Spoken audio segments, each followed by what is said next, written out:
தொகுதி மறுவரையறை தொடர்பாக முதலமைச்சர் விஜய் தலைமையில் நடைபெற்ற தமிழக எம்பிக்கள் கூட்டம். சுமார் 2 மணி நேரம் நடைபெற்ற கூட்டத்தில் முக்கிய ஆலோசனை.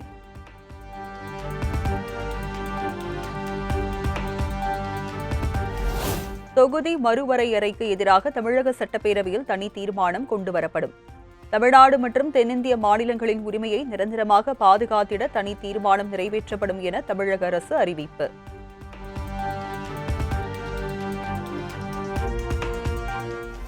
தொகுதி மறுவரையறை என்பது தமிழர்களுக்கு இழைக்கப்படும் அநீதி. அது தமிழ்நாட்டிற்கு தேவையில்லை என அமைச்சர் நிர்மல்குமார் பேட்டி. தொகுதி மறுவரையறையை புறவாசல் வழியாக கொண்டுவர பாஜக முயற்சிப்பதாகவும் குற்றச்சாட்டு. தென் மாநிலங்களுக்கான உரிமையை பறிபோகும் விதத்தில் இந்த தொகுதி மறுசீரமைப்பு செய்யறதுக்காக ஒன்றிய அரசு திட்டமிட்டு வருகிறது. இது உண்மையிலே தமிழக மக்களுக்கு மிகப்பெரிய அநீதி இழைக்கப்படக்கூடிய ஒரு சூழ்நிலை ஏற்படுத்தும். இந்த டீலிமிட்டேஷனுங்கிறது தமிழகத்துக்கு தேவையில்லை. புறவழியில் பாரதிய ஜனதா கட்சி அவர்களுக்கு தேவையான விஷயத்தை இங்கே மேற்கொள்வதற்கும் எலெக்ஷன் மிகவும் சுலபமாக இருக்கும். இது ஒன்லி எலெக்ஷன் அரித்மெட்டிக் நம்பர்ஸ்க்காக மட்டுமே செய்யப்படுவதாக பார்க்கப்படுகிறது. தொகுதி மறுவரையறை மசோதாவை கைவிட வேண்டும் என முதலமைச்சர் விஜய் தலைமையில் நடந்த எம்பிக்கள் கூட்டத்தில் தீர்மானம் நிறைவேற்றம். தமிழ்நாட்டில் 39 எம்பிக்கள் உள்ளிட்ட 543 என்ற எம்பிக்கள் எண்ணிக்கை தொடர வேண்டும் எனவும் தீர்மானம் நிறைவேற்றப்பட்டதாகவும் திருமாவளவன் பேட்டி. நாடாளுமன்ற தொகுதிகளுக்கான மறுவரையறையை கைவிட வேண்டும். இப்போது உள்ள எண்ணிக்கை 543 என்பது தொடர வேண்டும். மாநிலங்களுக்கான எண்ணிக்கையும் தொடர வேண்டும். மக்கள் தொகை அடிப்படையில் எண்ணிக்கையை உயர்த்துவது என்கிற நிலைப்பாடோ கூடாது என்பதுதான் இந்த கூட்டத்தில் எடுக்கப்பட்டிருக்கிற தீர்மானம்.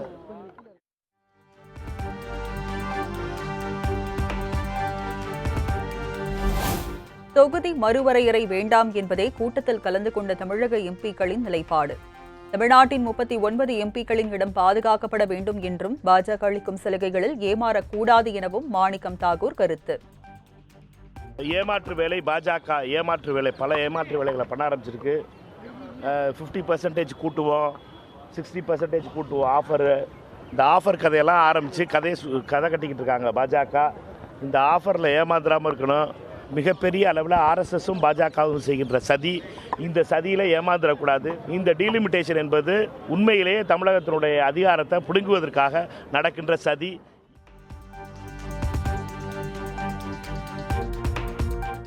மாநிலங்களுக்கான அதே எம்பிக்கள் எண்ணிக்கை தொடர வேண்டும் என அனைவரும் கருத்து தெரிவித்து தீர்மானம் நிறைவேற்றியுள்ளோம்.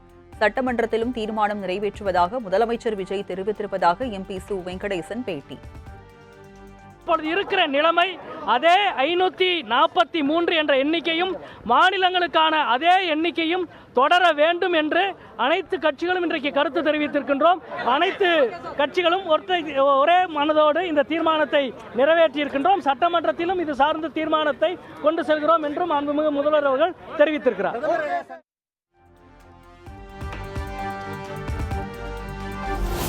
தொகுதி மறுவரையறை தொடர்பாக மற்ற கட்சிகளையும் நாட வேண்டும், அவர்களுக்கும் அழுத்தம் தர வேண்டும். தொகுதி மறுவரையறை ஆலோசனை கூட்டத்திற்கு பின் காங்கிரஸ் எம்பி ஜோதிமணி பேட்டி. இது ஒரு முதல் முயற்சி. மாண்புமிகு முதலமைச்சர் அவர்கள் ஒரு முதல் முயற்சி எடுத்திருக்காங்க. இப்ப தாவேகா கூட்டணியில் பங்கு வகிக்கிற கட்சிகள் இதுல கலந்துகிட்டு இருக்கோம். இதுவே ஒரு இறுதி கூட்டம் நான் நினைக்கல. இல்ல இதுதான் இறுதி கூட்டம், இதுதான் இறுதி ஒரு நிலைப்பாடு நான் நினைக்கல. இதை தாண்டியும் நம்ம மற்ற கட்சிகளையும் ரீச் பண்ணணும், அவங்களுக்கும் அழுத்தம் கொடுக்கணும், அவங்களோட பேசணும், தேவைப்பட்ட அவங்களோட சண்டை கூட போடலாம். அதுக்கான உரிமை தமிழ்நாட்டு மக்களுக்கு இருக்கு. அதை பண்ணி நம்ம தமிழ்நாட்டில இருந்து இந்தியாவுக்கு ஒரு பேரழிவை நம்ம தேடி கொடுக்க கூடாதுங்கிறத நம்மளுடைய நிலைப்பாடு.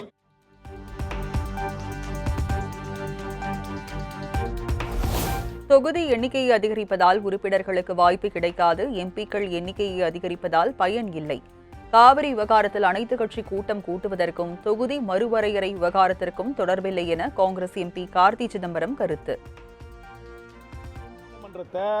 850 உயர்த்தி அதே ரேஷியோவை நீங்கள் தமிழ்நாட்டுக்கு கொடுத்தாலும் அந்த பாராளுமன்றம் எந்த விதமான பயனும் அளிக்காது.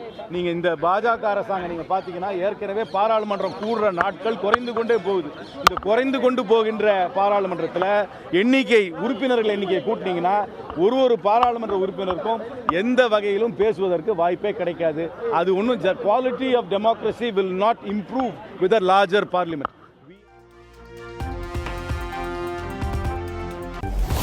தொகுதி மறுவரையறையை ஆதரித்தால் தமிழ்நாட்டிற்கு மட்டுமல்ல இந்தியா முழுவதும் மற்றும் சிறுபான்மையினருக்கும் மிகப்பெரிய ஆபத்து என துரை வைகோ கருத்து. 39 என்ற நாடாளுமன்ற உறுப்பினர் எண்ணிக்கை குறையக்கூடாது என்பதற்கான நடவடிக்கை எடுக்க வேண்டும் என கூட்டத்தில் முடிவெடுக்கப்பட்டதாகவும் விளக்கம். இதை திசை திருப்பதற்காண்டி நீங்க எல்லாருக்கும் 50 விழுக்காடு நாங்க கூட்டணும் சொல்லி ஏத்துக்கணும்னு சொல்ற கருத்தை நம்ம ஏத்துக்க முடியாது. இது தமிழ்நாட்டுக்கு மாத்திரம் கிடையாது, இந்தியாவுக்கு மிகப்பெரிய ஒரு ஆபத்து. இந்த டீலிமிட்டேஷன் பில் அமெண்ட்மெண்ட் பில் வந்துருச்சுன்னா தமிழ்நாட்டுக்கு மாத்திரம் கிடையாது, குறிப்பா சிறுபான்மையினருக்கு இஸ்லாமியருக்கு கிறிஸ்தவருக்கு சிறுபான்மையினருக்கு மிகப்பெரிய ஆபத்தை உருவாக்குறதா இந்த டீலிமிட்டேஷன் பில்.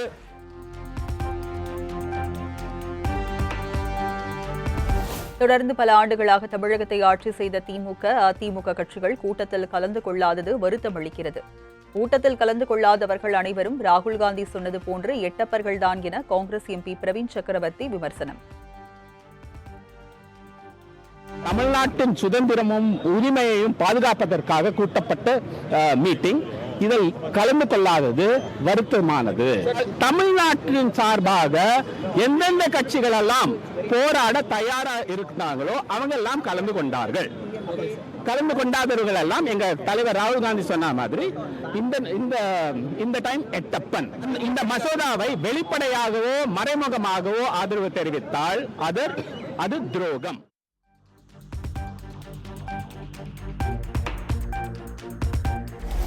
தொகுதி மறுவரையால் தமிழ்நாட்டிற்கான பிரதிநிதித்துவம் குறையும் என்பதால் தான் தாவேக அரசு எம்பிக்கள் கூட்டத்தை கூட்டியது. தமிழக எம்பிக்கள் கூட்டத்தில் திமுக, அதிமுக பங்கேற்காதது வருத்தம் அளிப்பதாகவும் பே. சண்முகம் பேட்டி. தமிழ்நாடு அரசால் அனைத்து கட்சி நாடாளுமன்ற உறுப்பினர்கள் கூட்டம் சென்னையிலே நடைபெற்றிருக்கிறது. இந்த கூட்டத்தில் அதிமுக, திமுக உள்ளிட்ட பிரதானமான கட்சிகள் கலந்து கொள்ளாதது மிகுந்த வருத்தமான ஒரு நிகழ்வு. ஏனென்று சொன்னால் தமிழ்நாட்டுடைய பிரதிநிதித்துவ விகிதம் குறையும் என்ற நிலையில்தான் இத்தகைய கூட்டத்துக்கு ஏற்பாடு செய்யப்பட்டது.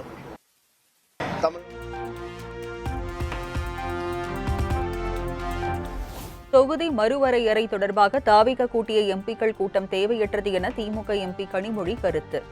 மேகதாது, காவிரி பிரச்சினைகளை திசை திருப்புவதற்காகத்தான் இந்த கூட்டம் எனவும் விமர்சனம். திசை திருப்புறதை தவிர வேற எனக்கு எதுவும் தெரியல. சரி, நோக்கம் அப்படின்னா இது வரைக்கும் கூட்டம் நடந்து முடிஞ்சிருச்சு இல்லையா? ஏதாவது தீர்மானம் வெளியிட்டிருக்காங்களா? இல்லைன்னா முதல்வர் இந்த கூட்டத்தில் நாங்கள் இந்த முடிவெல்லாம் எடுத்திருக்கோன்னு சொன்னாங்களா? டிவிகேவுடைய ஸ்டாண்ட் என்ன?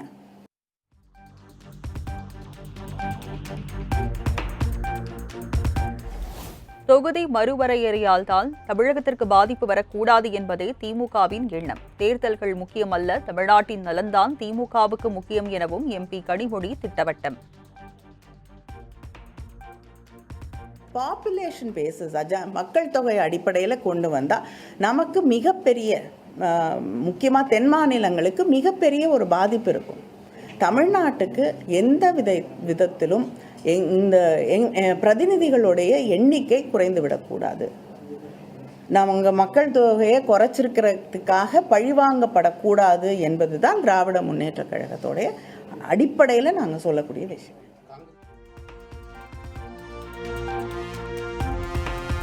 முதலமைச்சர் விஜய் தலைமையில் நடைபெற்ற எம்பிக்கள் கூட்டத்துக்கான காரணம் தெளிவாக இல்லை என திமுக எம்பி கனிமொழி குற்றச்சாட்டு.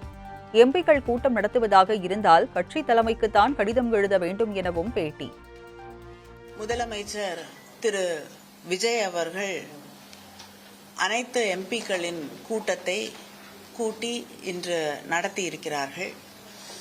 அந்த கூட்டத்திற்கு பெரும்பான்மையான நாடாளுமன்ற உறுப்பினர்கள் 37 பேர் கலந்து கொள்ளாத ஒரு நிலையிலே அந்த கூட்டம் இன்று நடத்தப்பட்டிருக்கிறது.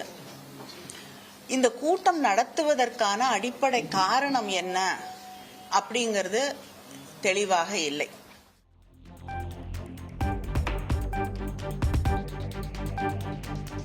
வருடா வருடம் தமிழ்நாடு பெற்று வரும் காவிரி உரிமை நீரை பெற்றுத்தரும் திறன் இல்லாத முதலமைச்சர் விஜயால் கூட்டப்பட்ட தொகுதி மறுவரையறை ஓடும் நீரில் கோலம் போடும் வீண் முயற்சி. அதிமுக எம்பி இன்பதுரை விமர்சனம்.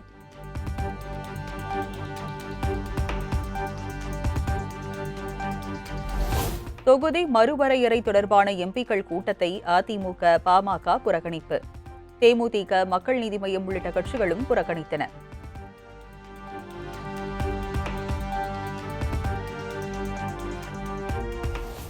திருவண்ணாமலையில் சாமி தரிசனம் முடித்துவிட்டு புதுச்சேரி சென்றடைந்தார் மத்திய உள்துறை அமைச்சர் அமித்ஷா. அமித்ஷாவுக்கு முதலமைச்சர் ரங்கசாமி, துணைநிலை ஆளுநர் கைலாசநாதன் உள்ளிட்டோர் உற்சாக வரவேற்பு.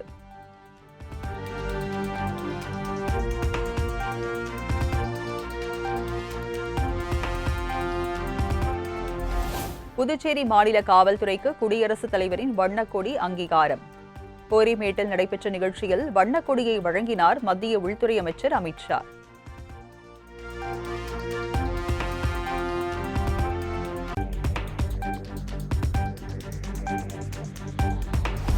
மத்திய உள்துறை அமைச்சர் அமித்ஷாவுக்கு புதுச்சேரி காவல்துறை சார்பில் அணிவகுப்பு மரியாதை. திறந்தவெளி வாகனத்தில் நின்றவாறு அணிவகுப்பு மரியாதையை ஏற்றுக்கொண்டார்.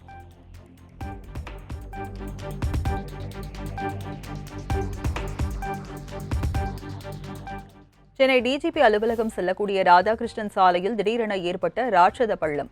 ஒரு கார் உள்ளே விழும் அளவுக்கு ஏற்பட்ட பள்ளத்தால் வாகன ஓட்டிகள் அதிர்ச்சி.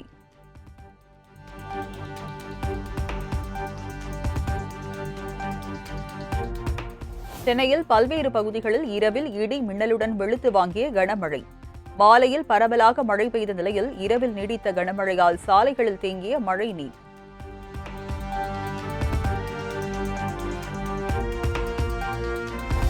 தமிழகத்தில் பல்வேறு பகுதிகளில் வெளுத்து வாங்கிய கனமழை. வெப்பம் தணிந்து குளிர்ச்சியான சூழல் நிலவியதால் மக்கள் மகிழ்ச்சி.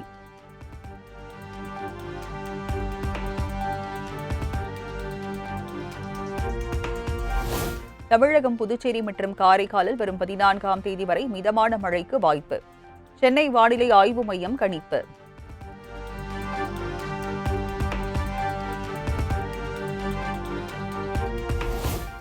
வார விடுமுறையை முன்னிட்டு சர்வதேச சுற்றுலா தலமான கன்னியாகுமரியில் குவிந்த சுற்றுலா பயணிகள். சூரிய உதயத்தை கண்டு ரசித்தும் கடலில் கால் நடைத்தும் செல்ஃபி எடுத்தும் உற்சாகம்.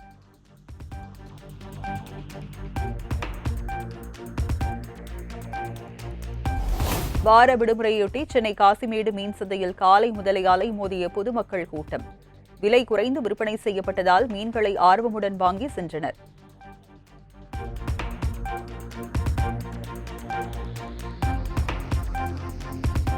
விடுமுறை தினத்தில் குற்றாலத்தில் குவிந்த திரளான சுற்றுலா பயணிகள். ஆர்ப்பரித்து கொட்டும் அருவி நீரில் குடும்பத்தினருடன் உற்சாக குளியல்.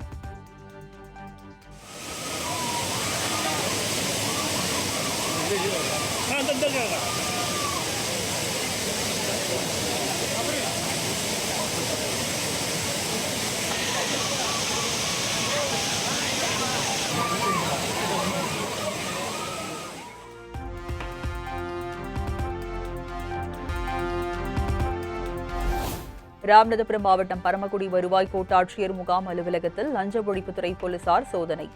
கணக்கில் வராத 5,52,000 ரூபாய் ரொக்கப்பணம் பறிமுதல் செய்யப்பட்ட கோட்டாட்சியர் உள்பட 2 அதிரடி கைது.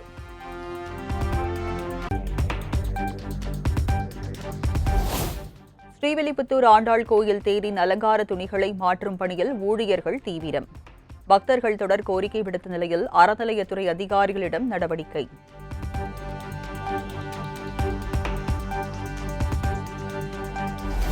மணிப்பூர் உயர்நீதிமன்ற முன்னாள் தலைமை நீதிபதி டி. கிருஷ்ணகுமார் தலைமையில் தமிழ்நாட்டிற்கான மாநில சட்ட ஆணையம் அமைத்து அரசாணை வெளியீடு. முழுநேர உறுப்பினர்களாக முன்னாள் நீதிபதி டி. க. ராமன், முன்னாள் IAS அதிகாரி டி. கே. ராமச்சந்திரன் ஆகியோர் நியமனம்.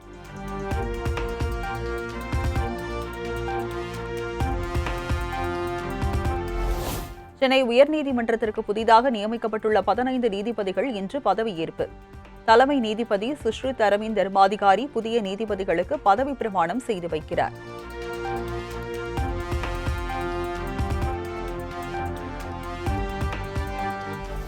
அதிமுகவில் இருந்து விலகி தாவேகாவில் இணைந்தவர்களுக்கு கட்சியில் முக்கிய பதவி.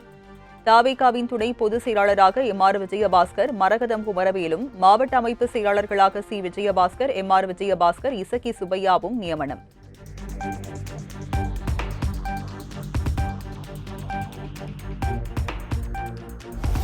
தாவேகாவில் பணிகளை மேலும் சிறப்பாக மேற்கொள்ளும் வகையில் கட்சி ரீதியாக 27 மாவட்டங்கள் உருவாக்கப்பட்டு நிர்வாகிகள் நியமனம்.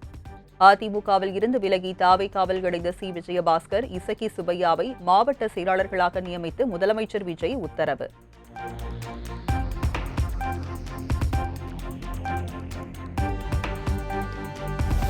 தாவேக அரசை கண்டித்து வரும் 14ஆம் தேதி அதிமுக சார்பில் அனைத்து மாவட்ட தலைநகரங்களிலும் கண்டன ஆர்ப்பாட்டம்.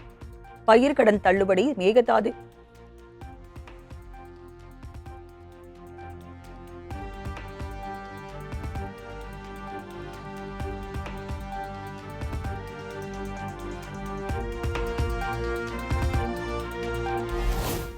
சட்டமன்ற எதிர்க்கட்சித் தலைவர் உதயநிதி ஸ்டாலினுடன் வேளாண் பிரதிநிதிகள் சந்திப்பு. காவிரி நீர் மற்றும் மேகதாது உள்ளிட்ட விவகாரங்கள் தொடர்பாக ஆலோசனை நடத்தியதாக தகவல்.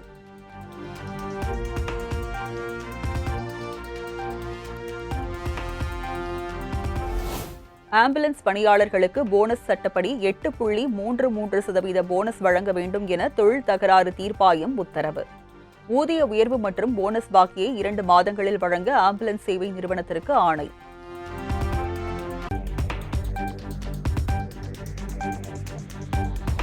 பிரதமர் மோடியுடன் அமெரிக்க துணை ஜனாதிபதி ஜே.டி. வான்ஸ் தொலைபேசியில் பேச்சு.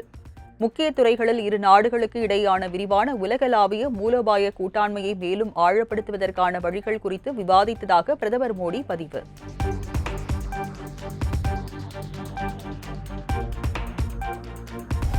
ரஷ்யாவிடமிருந்து கச்சா எண்ணெய் வாங்கும் இந்தியா உள்ளிட்ட நாடுகள் மீது 100% வரி விதிக்கும் மசோதா அமெரிக்க செனட் சபையில் நிறைவேற்றம். மசோதா வரும் 31ஆம் தேதி பிரதிநிதிகள் சபை மீண்டும் கூடும்போது ஒப்புதலுக்கு அனுப்பப்படும் என தகவல்.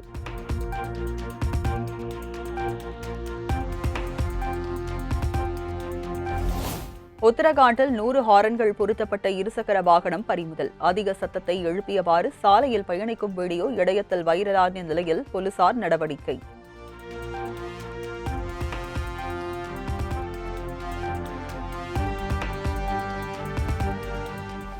இலங்கை அணிக்கு எதிரான டெஸ்ட் தொடரில் இருந்து இந்திய வீரர் சாய் சுதர்ஷன் விலகல். காயம் காரணமாக இலங்கைக்கு எதிரான டெஸ்ட் தொடரில் இருந்து விலகியுள்ளதாக அறிவிப்பு.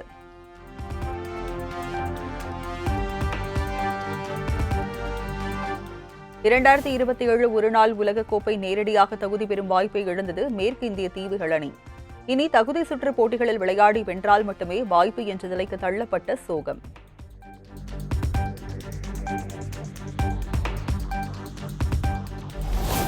கட்டுக்கடங்காத கூட்டத்தால் கடும் போக்குவரத்து நெரிசல் காரணமாக சென்னை ஃபீனிக்ஸ் மாலில் நடைபெறவிருந்த மீசையை முறுக்கு 2 படத்தின் கொண்டாட்ட விழா ரத்து. ரசிகர்களிடம் மன்னிப்பு கேட்டு வீடியோ வெளியிட்ட நடிகர் ஹிப்ஹாப் ஆதி.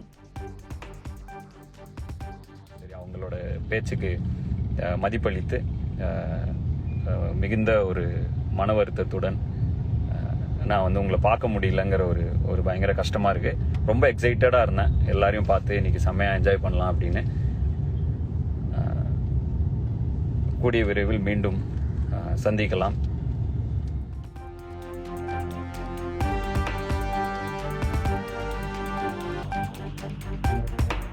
சினிமா ப்ரமோஷன் நிகழ்ச்சிகளில் கலந்து கொள்ளாதது ஏன்? பெங்களூருவில் நடைபெற்ற டாக்ஸிக் பட ட்ரெய்லர் வெளியீட்டு விழாவில் நடிகை Nayanthara open talk. Okay, you've put me on a spot now. It's not that I don't want to attend promotional events, it's just that I'm not very good at it. So I stay away from it. But this was special because for so many reasons, but I think it's just Yash. He just made a call and it was enough for me to just attend the...